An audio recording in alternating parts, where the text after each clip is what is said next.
بنوں میں ہے، 1 مارچ کو پشاور میں قومی کنونشن ہے اور 19 مارچ کو لاہور میں اجتماع ہے، اس سے پہلے ملتان میں بھی ہے، اس کے بعد پھر متحدہ اپوزیشن کی جو جماعتیں ہیں بغیر مسلم لیگ اور پیپلز پارٹی ہے وہ پھر بیٹھے گی کیا فیصلہ ہے۔ شیخ رشید کہہ رہے ہیں گھر لیا جائے گا۔ شیخ رشید کہاں ہے؟ شیخ رشید اپنے ریلوے کی وزارت پر توجہ دیں، یہ ان کے لیے بہتر ہے۔ اور سپریم کورٹ کی ریمارکس موجود ہے، وہ کہتے ہیں کہ ریلوے کرپٹ ترین ادارہ ہے۔ یہ مولانا فضل الرحمان کا الزام نہیں ہے، نہ ان کی ریمارکس، یہ سپریم کورٹ کی ریمارکس ہے کہ ریلوے کرپٹ ترین اور نااہل ادارہ ہے۔ 18 مہینے میں شیخ رشید نے ریلوے میں کون سی بہتری لائی ہے؟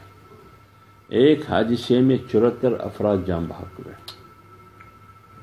اگر کوئی اور وزیر ہوتا وہ تو استعفیٰ دے دیتا، اور عمران خان پہلے کہا کرتے تھے کہ استعفیٰ، خواجہ سعد رفیق کو کہتے تھے کہ استعفیٰ دو، ابھی شیخ رشید سے بھی استعفیٰ لیا جائے نا۔ پھر کہا کہ یہ سلنڈر پھٹنے سے ہوا، لیکن رپورٹ جب آئی وہ کہتے ہیں کہ نہیں، سلنڈر پھٹنے سے نہیں ہوا، ہاں شارٹ سرکٹ سے ہوا۔ تو پھر ذمہ دار کون ہے اس کا؟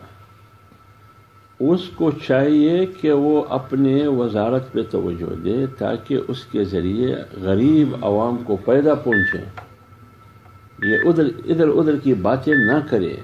یہ جس کی ذمہ داری ہے یہ باتیں وہ کرے۔ آپ کی ذمہ داری ریلوے کی لیٹرین صاف کرنا ہے، آپ کی ذمہ داری ریلوے میں بہتری لانی ہے، آپ کی ذمہ داری جیسے کہ عمران خان کی معاشی پلان کا حصہ ہے، ریلوے اسٹیشنوں پہ دیکھیں لیٹرین بحال ہے یا نہیں بحال۔ وہ جو لوگ آتے ہیں ریلوے کے اندر لیٹرینوں کی کیا صورتحال ہے، الیکٹرک کی کیا صورتحال ہے، صفائی کی کیا صورتحال ہے، اس کی وائرنگ اور بجلی کی کیا صورتحال ہے، وہ یہ سہولت دے اس کے ذریعے عوام کو۔ تو اس لیے شیخ رشید جو ہے وہ اپنے کارکردگی پہ توجہ دے۔